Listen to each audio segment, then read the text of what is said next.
Beyond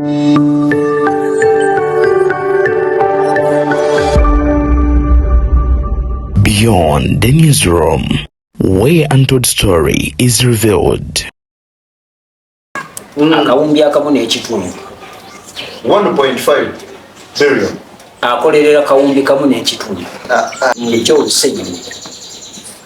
kyero ng'abadde akiyingiramu nga amaze kuliplacinga Honorable Mathias Mpuuga awuliriza anti nkulaga nze nkulaga lujegere Honorable Mathias Mpuuga y'omu ku bantu abasisinkana oyo 1.5 wejjira bwe musaala ogugenda okusasulwa omuntu oyo yavaayo n'agamba nti Joel Ssenyonyi yalya ssente za CAA 1.5 ze ssente oba gwe musaala ogwasuubizibwa omukulu oyo okukola kyonna lwali kyakumakya n'agamba nti asudde NUP ku ttaka ng'ezimu wuliriza nno ng'abamu ku bantu baalina okukuba asuule wansi ye President General w'ekibiina Robert Kyagulanyi Ssentamu. That is why nti mujjukire byatandika okuyitingana ng'omukulu oyo atandise okuvaayo n'otandika okulaba ku social media batubuulire essente z'emmotoka eya Bobi Wine bw'oba okimanyi nti gundi yali enguzi tumanyi gye baloopa abali b'enguzi tomanyi eyo ofiisi ya Igigi emuguzi genda mu ofiisi ya Igigi President Museveni yabaterawo akakiiko anti-corruption unit genda wa Nakalema genda owoge nti I got the evidence so and so yali enguzi ya 1.7 billion kankukolere campaign na mutayiika twagala okumyewo ssente z'abannansi ani mwagamba ogwamwe mugumalira mu kooti y'abantu twagala okumyewo ssente z'abannansi akawumbi kamu obukadde 700 omulungi agenda mu maaso n'okubeera ng'otulema omukozi gwa Beyond the Newsroom wasinzirira nno wano mu ggwanga Uganda abali mu bitundu by'e Kampala Nakaseke Luweero Nakasongola Kibuga Mityana Kasanda Bukuya amwe balegenda n'okuba mu maaso n'okubeera nga mubeerayo abali e Kabaale abali mu bitundu by'Embarara n'ebitundu by'eggwanga lino byonna ebyenjawulo mbabuuzaako ne ŋŋamba nti mujje baleke ojja mutuusaako engalo nze Deni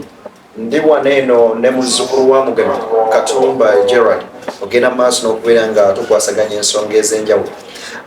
nkusaba kusaba vidiyo eno sooka ogiwe like ate mwattu bwe subscribing edda weebali ate na subscribing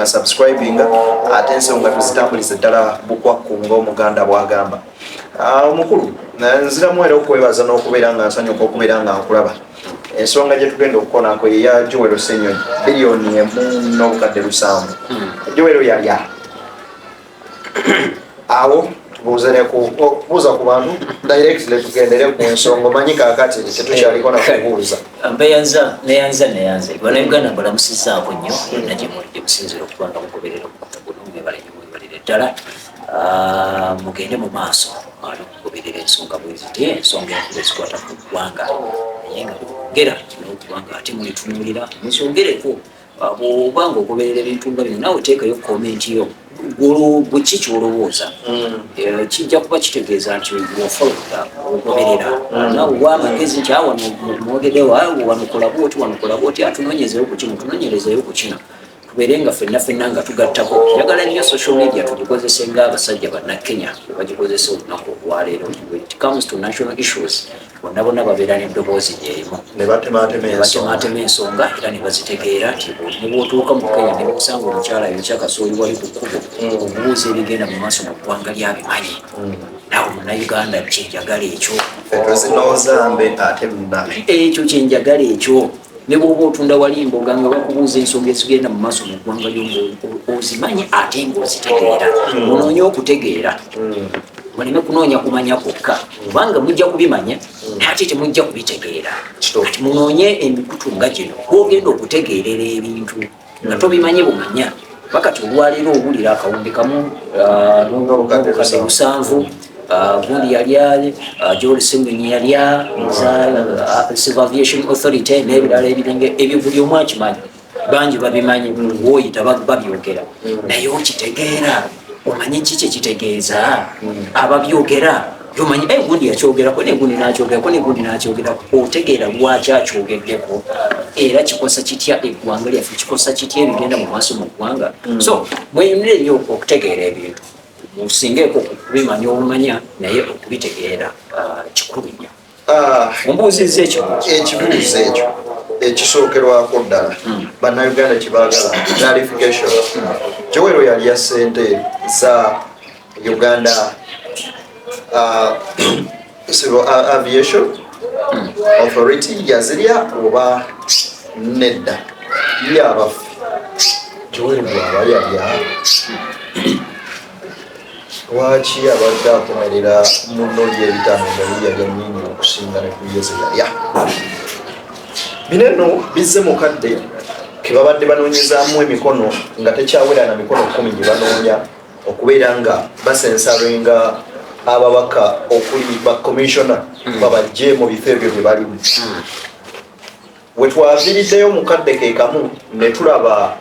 abantu nga bajja beekalakasa nga bagamba Sekikubo mu constituency tulabikako ate n'ekirala watugoba ku ttaka nobba ettaka lyaffe nze omwana wange yafa kubuwo nze kino nekiri nekino kakati ate nejowero nayo leero no basudde n'obubizzi nga buliko 1.7 billion Joel Ssenyonyi wali eri ku kirebe kya Nuupu Katumba kino kitegeeza ki ekisooka nga tonnaba kwebuuza nti Joel Ssenyonyi yalya oba teyalya sooka weebuuze ani yavuddeyo n'agamba nti yalya Dini, Lumo, Sava, Jembe yogera kyekirala kyendeseeyo omulangira yavuddeyo n'ategeeza ensi nti bino tebyakatandika kati kino yavaayo n'akyogerako mwaka gwa 2020 wayise emyaka 2 mirambirira agenda kuba Nuupu agisuule ku ttaka Joel yalya ssente 1.7 billion then ekibuuzo ekyokubiri ng'omaze okumbuulira ani yavuddeyo n'agamba nti yalya who is he? He is an investigative journalist, a prominent journalist in Gwanga, Uganda. Ate amanyi Joel on a personal level gwe bali bakozeeko bonna ku Nation Media wali kwenye TV. Then another question, what is the motive behind lwaki yavuddeyo n'ayogera bwatyo? Ezimu kulowooza bannamawulire mu community to act as a watchdog okulaba ekulaba ebyo abantu bye batalaba ne tubibaleetera mu maaso nga nawe bwenkuleesu nnyonnyola abantu Dini yalaba nga Joel akudde mu kibbo n'avaayo ayogera agambe bannaaye abantu betulowooza nti batulwanirira tebali ku byaffe kutulwanirira wabula bali kukulya buli nsimbi ya muwi wa musolo. Then bwekibanga kyekyo he is acting as a watchdog. Joel yeyakeyalya ffe tetumanyi oba Joel yeyakeyalya naye gwe bakwatira mu kituli yaba omubbi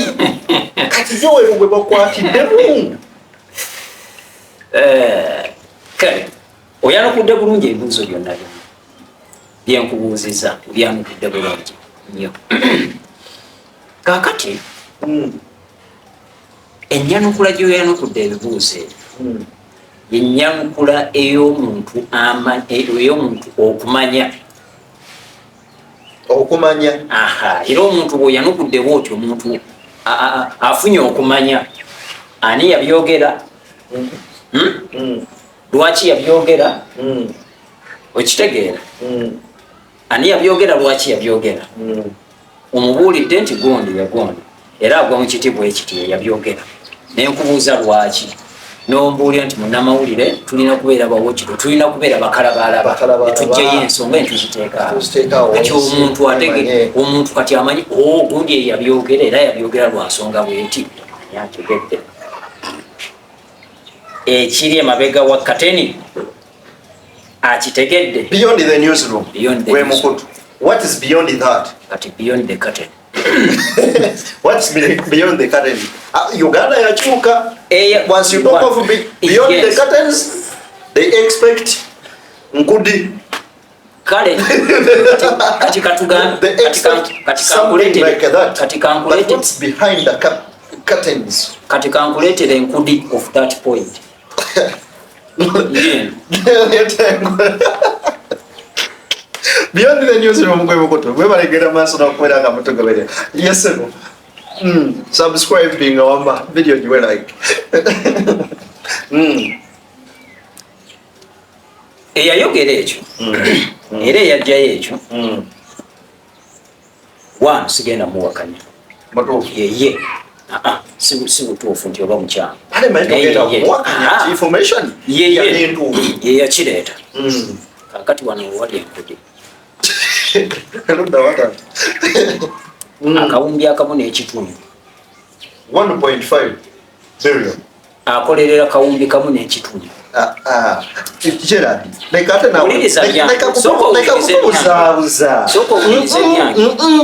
Twogera ku 1.7 1.5 bijiddewa anti kati labayo 1.5 ze sente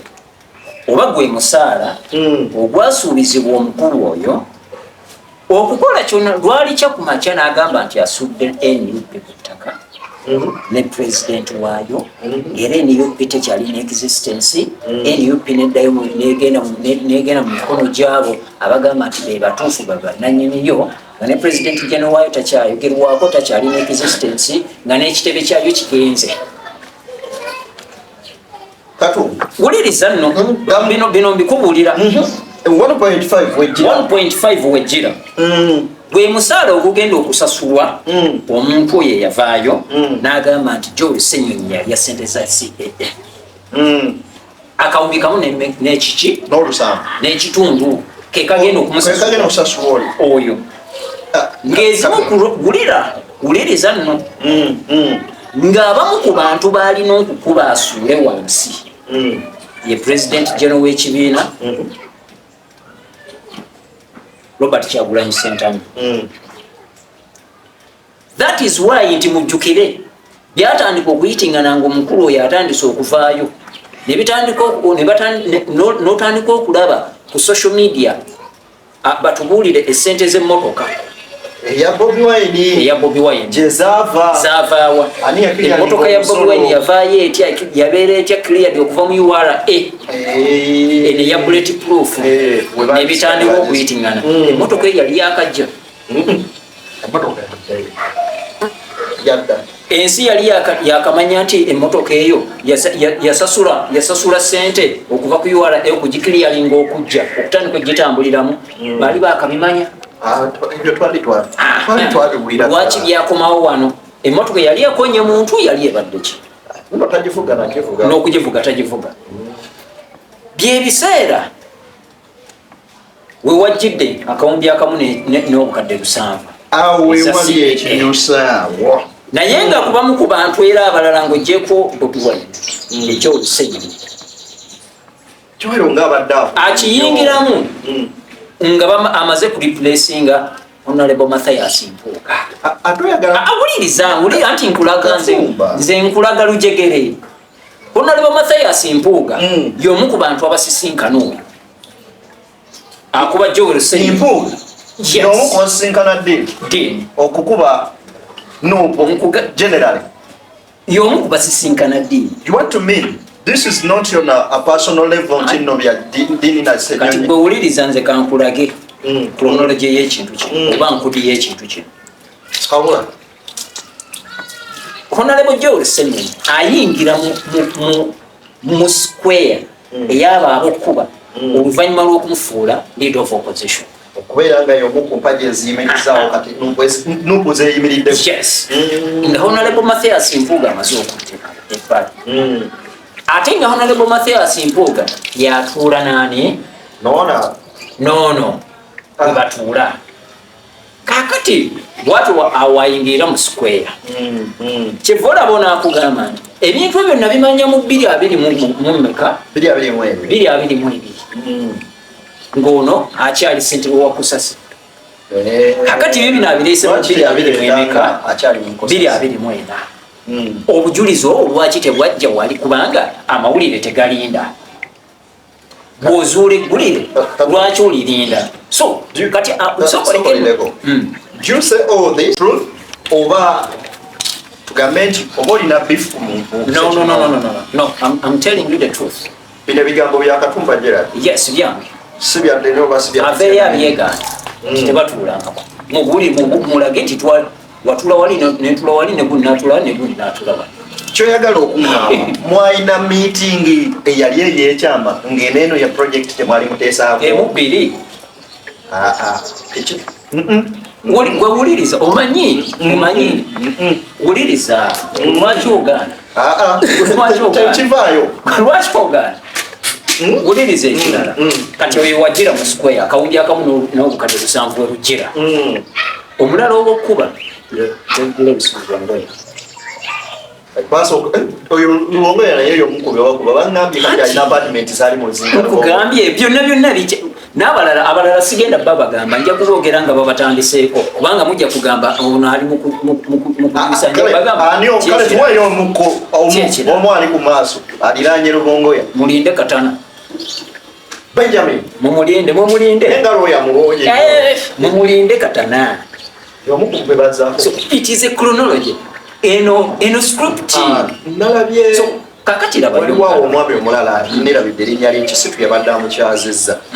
ng'agamba diini byonna byayogera bituufu ate obujulizi omuntu wagenda otwala mu kooti nze yabumuwadde kuba tulina obujulizi kati gwensonga simanyi Katumba gyojja buvumu ku nsonga eriko obujulizi oli atuka mu kamera n'alumiriza nti kino kituufu kiriko obujulizi obujulizi tebabwogerera obujulizi bweyogerera gwe lwaki ovaayo n'ogamba nti Deni alina eriiso limu muleete mu kamera tumulabe nti alina eriiso litya limu si bigambo lwaki ovaayo n'ogamba nti Deni talaba nze mutambuza bwabaawo ensonga tugamba Deni ye yamulabye nga talaba kale muleete ffe tulabe obujulizi nga ddala omusajja muzibe obujulizi tebabwogerera obujulizi tebabukubira campaign obujulizi tebabukubira publicity obujulizi babuteeka ku kibi ku mmeeza singa obujulizi obwo bubaayo nga gyebuli kati onoonya ggulira ekyeddala kubanga sitole eyandisinza okukola si kwogera bwogezi sitole eyandisinza okukola kukeera ku makya nojja n'oteekawo empapula nogaba mugiraba zino nojja n'oteekayo video mugiraba nga gy'olusonyi alisivinga akawumbi akamu n'okabuli 7 eddoboozi lino mugalaba mulaba wano kugamba obujulizi singa kati tukubaganya birowoozo ku bujulizi so si bigambo byogeddwa sirina budde butandika kukubaganya birowoozo ku bigambo by'omuntu olunaku lweggulo wabaddewo panel zabadde za mirundi ebiri nga ziri mu different area era ku different platforms emu yabadde yakasuku ne banne yavuddeyo n'ategeeza nti yalina info emu gye yafuna nga ddiri mu kkubo ono ng'aliko Joel gwe yaddira mu bigere ku olwo ne kubaako n'omu bali ku top oba biiki ya parliament n'abalala batajja kwogera and it is the same thing bajjo kyeyayogedde bwe nagasse n'encomparinga nga bifaanagana so mpuliranga naawe emboozi gy'oleeta eri related ku ekyo should I say nti byotugamba ge mazima kati ate nze sina mboozi buboozi kubanga mu bantu bonna ddiini batasobola kuvaayo okugamba nti awakanya aveeyo atuule wali ntuule wano njagala tutule ku platform emu mbase ku pano ntuuze wano ddi naawe nkutuuze wano mubuuze mugambe tetwasinkana gundi wano aŋŋambe nedda baani abo be mwasisinkanako Katumba baani abo be mwasisinkanako diriwende ejjeeti okutandika okutuuka waneeno kwagala kusuula nuuku gundi bakibalama baagala okwedesigniyo abo wetwatandikira nga kibalama simanyi wa gye yabulira nange simanyi wa gye yabulira kubanga sikyali naye naye nkulaga biki ebyali emabega wa ddiiro. It wasn't him only. N'atusuubiza nti kati ebyo byonna bimulabirira nga lumu kati ekirala ekyaliwo ekirina okuba era ekijja kyekitebe yeppata ennyini weetudde ogenda kulaba ebyapa ebigenda okujja ebyapa ebyawo ebibanjawo ebigambya nti bituufu byebyawo ekyo nakyo kijja kati ebyo byonna bino byajja bisengeke byonna nkugambye it is a script well written well organized era ng'eriko n'abagitembeeta bebo bolaba bakyala kati ku lukuto olwaleero kati abo bonna abaga nti gundi alina obujulizi era yayogera bwati ne bwati yayogera tebakolangako naye nakumala myaka. I have been with him, I know him even on a personal level. I know him and he knows me. Manyi bulungi era nze ntunulira kutunuliza story nengamba eyo yalidde walaba story ya Anita Amongo gye bakuba eri ebukedeya gye bagenda ne bakuba ku channel wagira ba story gomanyi sente gizagiryako. Was it just a story nti yalumirirwa abantu ebukedeya n'agenda n'abagirako gundi story ya kuweereza abantu nkubulira n'omunene yabatwala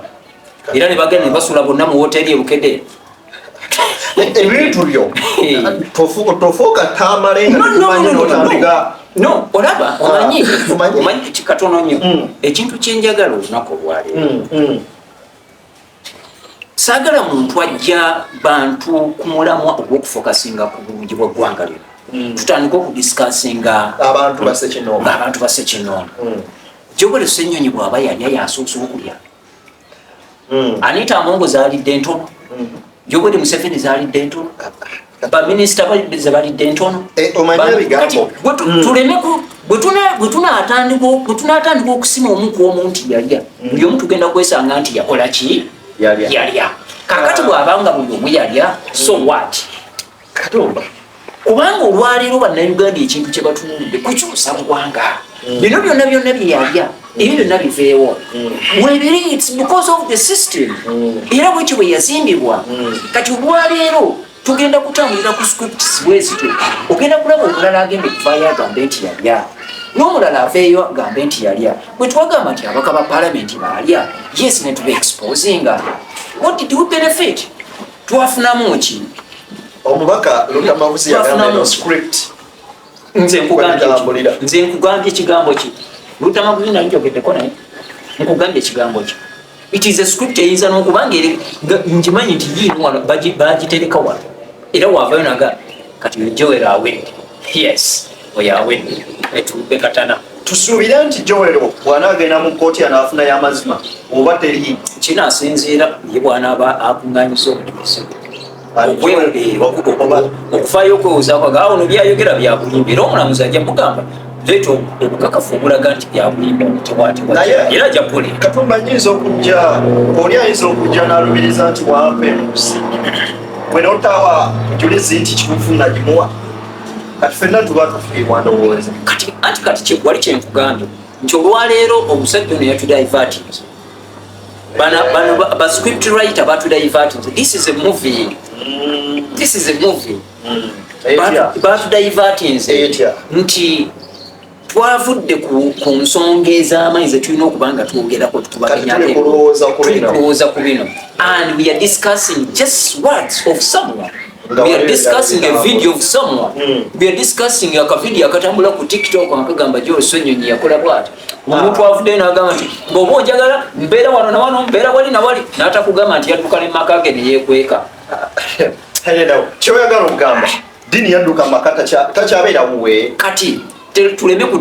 saagala kudiscussinga video, saagala kudiscussinga show, njagala kudiscussinga evidence.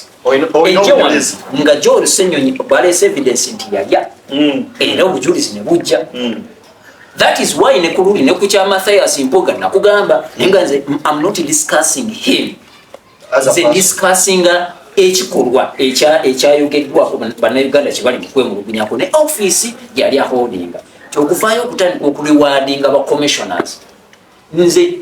abamu bakimanya bumanya nti bakitegeera nti bano baali balukirako olukwe okukuliyetingawo lapeeyo okutandika okuliwaadinga buli muntu yenna walaba ekyaddirira tebaaliwaadinga gundi ani gwe baaliwaadinga omulala gwebawa nemotoka simanya biki eyali gundi waki sibwa tulabira baleeta simanya vice president bamwongedde bigundi simanya prime minister bano baali bali mu kutema lukwesese kati nga bwe twadiscassinga ku Mathias Mpuuga ngeri ebirala bitambula tutadiscassinga ku issue what is the motive behind that era mujja kulaba nga etteeka ligenda kujja erya service award era kiteekebwe ne mu constitution bagenda kukiteekamu naye ku bizibu eggwanga lino bye lirina service award really kyekizibu kyetulina okuba nga tuteekako essira era ojja kulaba nga ne mu budget eta eyise nga bataddemu gundi ya service award kakati na kino kyonna tuleme kukitunuulira wano ku discussinga nubano baleme kututwalira ku script ya movie yaabwe if tetuli balamuzi okugamba nti yalya oba teyalya that is why nze sogera ku muntu oba ku office ye ng'omuntu as Honorable Joel Senior era ye atekinze precautions ezize agenze mu kooti okuba ensonga okubaako bwazikola ki bwazikwata naye nze ndiscassinga ekintu ekiri mu kutwaffecting ati tuleme kubanga n'omulala agenda kujja bagenda kuleeta omulala naye bamugambe ono yalya lunana yalya obuwumbi 2 baleete omulala ono yalya 3 baleete eryabantu wano ekibiina kya nupu wekitudde siwaaki waliwo wuno akikayanira tudde ku ekyo baleete kino bigenda kujja n'ebirala lwaki tutambulira ku script z'abantu beeri nga ssente bakola ki bafuna golowooza eyo vidiyo bwagifulumya omanyi ssente zafuna kyogamba afuna ssente ebitirifu ate vidiyo tetwazifulumyangawo simu naakuba ssente nezijja kati nze ebyo saagala bintu byokudda okuwulisa nsi ekinyusi kyekino kiriwa kugambye okuwulisa nsi bawuddisa nsi tukole amawulire agali gundi tukole amawulire is a journalist really bwotandika okukola bwotyo nolaga that kind of beef you want to mean didn't lost his professionalism mu mawulire gwe bwotunulira vidiyo eyo girabamu obwamawulire zafulumya abayonanga nja oli muziwasiye oli really osobola oli munnamawulire osobola okuyimirira mu kamera awo n'ogamba omuntu nti gwe gundi gwe oli mu lwasiyaga mubaamu omuntu okuuma ekitiibwa kyo ne profession yo so kati nga the moment you lose your respect ebintu ebimu byesobola kukola naye ati wabeerawo omuntu nga at a certain point or level ng'asobola okukola ebintu didn't need to sobola mu regarding nga a veteran journalist who was once a good investigative journalist anti kakati buli omanyi bagamba mu Buganda bagamba nti ekibi kirawa okusinga ekirungi oyina okuuma ekyo ekitono kyosobodde okubanga kakati katumba ekinyusi kya kino kiriwa nsonga eno then ekyokubiri sente kino kyabyanfuna yes kino kyabyanfuna nti olwaleero kakati gwe ne bwoba oyagala kubaako omuntu gw'olumba gw'omalisi kubanga kati nze bwoba okimanyi nti gundi yali enguzi tumanyi gye baloopa abali b'enguzi tomanyi eyo ofisi ya Igige mubuzi genda mu ofisi ya Igige President Museveni yabaterawo akakiiko anti-corruption unit gende wa Nakalema genda owoge nti I got the evidence so and so yali enguzi ya 1.7 billion jawa bijawa basoosezi zange zisirikidde naye investigate ne poliisi yennyini esobola okutandika okunoonyereza okitegeera ebyo bulijjo tubikola waliwo stories zebatuwa nti jangu okole story enoga eno okusingako giteeka mu public kanyamba n'ogenda ku poliisi nogaa waliwo ekintu ebisedde banaye bantu bano mubayambe kati olwokuba nti tutteyo oli munnamawulire poliisi yerooza wamaze okukola okunoonyereza okukulu tesobola kubanga naye ndibaga okunoonyereza okwayo era ekikola wetukikolera mu ngeri eyagadde ngali munnamawulire atwalya ensonga neggwereyo nga ne public tetegedde kakati bwe kibeera bwe kityo nti ozudde waliwo obuliwenzi waliwo obubbi obukoleddwa waliwo gundi ekoleddwa mubeera efaananako bwetyo lwaki okiteeka ku personal basis n'okiteeka ku muntu because yali atudde mu kakiiko Joel Ssenyonyi yatuula mu kakiiko notasanvivi kaali kakiiko kuvayo ventugamba nti wabeewo okunoonyereza okukolebwa kakiiko ka kusasi ak'ebbanga bwe lityo okuva mu mwaka bwe kutyo okutuuka mu bweguti Joel yali atulayo kakiiko ka kusasi ati kyenkugambye kaali kakiiko as any committee not an individual lwaki Joel aba yali ayekka ng'abalala tebavunaanibwa kujja kati awo kyesimanyi awo buli muntu kyasobola okuba nga yeebuuza ekyo ebyo ebimu ku bibuuzo bimulina okuba nga mubuuza abantu abafaananako bwe batyo mu mbeera eyo nga bwolaba nti Mathias Mpuuga kyavayo nti ate yali yekka bonna ba commissioners baana era nga ebifaananyi bifuluma bya bonna eyo ensonga nno Honorable Sewungu yabuuziza ekibuuzo mbwezo ssente bwe ziba zaali mu mateeka zaakaani yazirya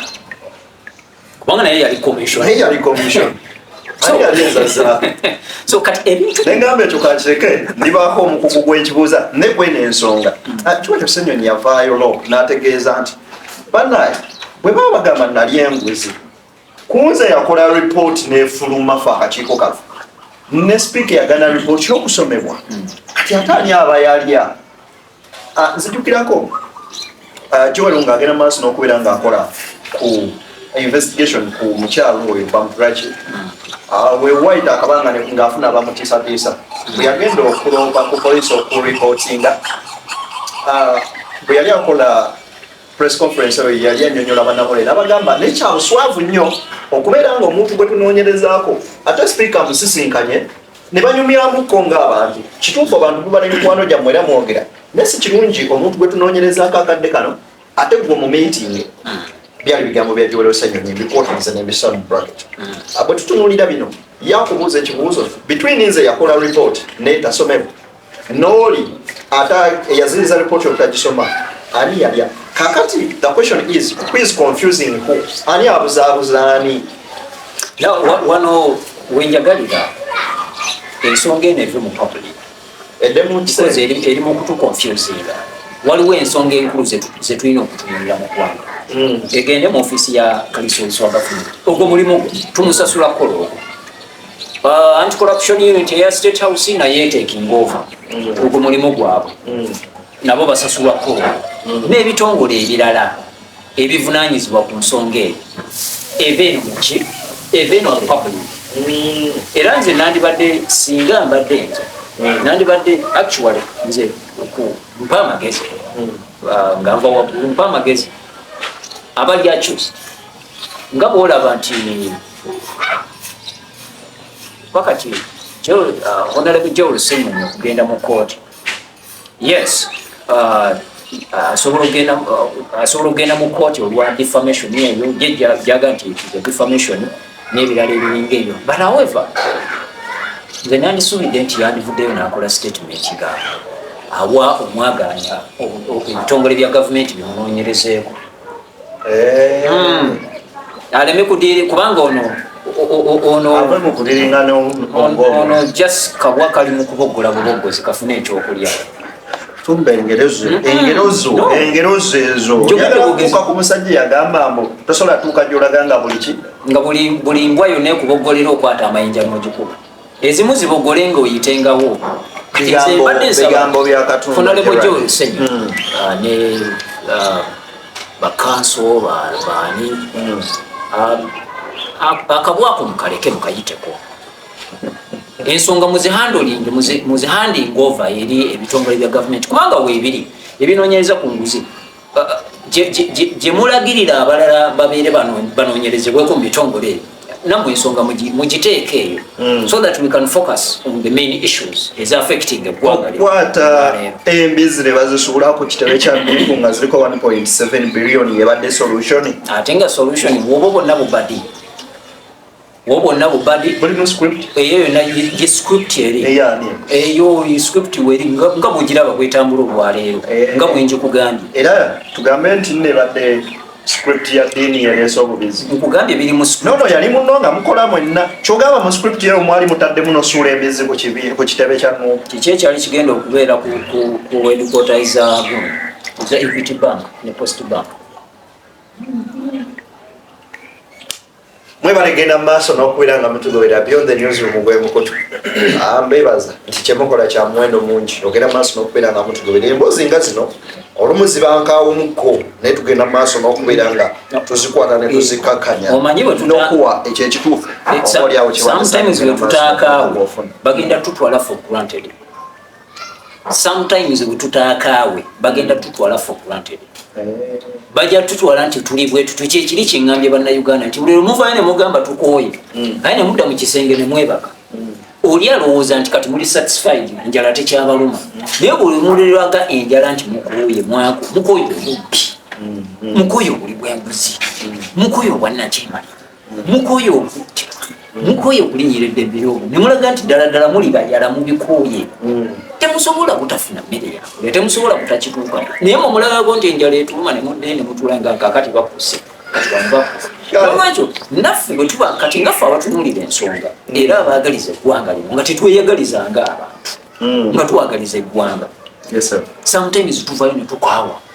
ne tukangula ku ddoboozi for the good of the country. Ensi eri tweyimirira nga tubulagala banna abasajja bayogeranga naye nga mu butuufu tetubiraba tetulowooza nti balina oba balina ntalo zaabwe oba balina nze sirina mutalo namuntu kale kati clarify this bino tobyogera nti no you are attacking din as a person you're not on a person level era lwakuba nti omuleese ono ngamba nti yeri yabyogedde singa badde mulala it could be the same story bweyandibadde but because omunange he's the source. Do you satisfy that it is what you've said, it's the truth? How gano gemazima ga story ne ngabwe era bwe kitwe kiri nga tusibula abagenda kubanga nsobola okubiddamu emirundi 10 nga sibikyusizza bwagamba mwebalegera maaso n'okubeera nga mutugoberera subscribing nga liking nga sharing nga video katumba tusibula abantu ababadde batugoberera. Njagala okubasibula bannayuganda mbagamba nti muleke kudda mu kutwalibwa omuyaga ogwaba abeenoonyeza ebyabwe. Waliwo obubwa bwe batadde ku kkubo bubeera buboggolaboggola bwagala babukasukira amagumba bukasukire ku binyamanyama awo busobole nabwo okubanga bufuna ekyokulya obwo mubuveeko mufokasinge tugende mu maaso tubeere nga tutambula tugenda mu maaso munaabeera nga buli kemu mukamalirako obudde tetujja kutuuka tukwate ffe tufokasinge tutunule tugende mu maaso kyetwagala tukimanyi buli munnayuganda kyayagala akimanyi kyeneeyagaliza nkimanyi kubeera mu ggwanga lyenjagala era ndimanyi n'omwana wange alibeeremu n'omuzzukulu wange na buli omu yenna twali tusobola ffenna tusobola okubeera obubwa naye ate tetwasalawo netugamba nedda tetusobola katubeere ffe nga tubeera ate omumuli olwekyo bannayuganda mbabuulira era mbagamba mbasibirira obubaka muve mu kubeera nga muwulisibwa ebibooziboozi muve mu kubeera nga muwulisibwa embeera eteekebwawo oliye muwongera maanyi nakufuna sente bano batukolamu bukozi sente. Don't discuss someone, discuss evidence, discuss issues ezitutwala mu maaso kama Katonda bankome. Ebyo byemuwulidde bigambo bya Katumba Gerald, BTN Media, Beyond the News. Nze Denny ebigambo bino nga bwe bigenda mu maaso n'okubeera nga bitambula bwe bityo bwe biri. Njagala beebaza n'okubagamba nti kyemukola kya muwendo mungi okubeera nga mutugoberera buli lunaku buli kaseera ne mubeera nga mwewaayo ne muwaayo budde bwammwe ne mutulaba. Ffe nga BTN Media nga bannamawulire tetusiga bukyayi wabula tuleeta ensonga ku mmeeza abantu ab'enjawulo ne bagyogerako nga bweri wabula tetubaako bwe twesigamye tetulina kibiina kya byabufuzi kyetukolera oba oliawo omuntu sekinnoomu wabula tukola ekyo oba oliawo kyetulaba nti kyekisaanidde ensonga ena maaso n'okubeera nga efuna Ssaabasajja Kabaka Magulu Nyondo Cuucu kuba nsente wetwa baffe Ssaabataka Land Lord njagala okukulisaayo taata kulikayo nnyo era tusaba omutonzi gwoyo akutukuumire ate ayongere okubeera nga akusuusa maama Nnaabagereka agerekere Obuganda mbeere bulungi ate mwera.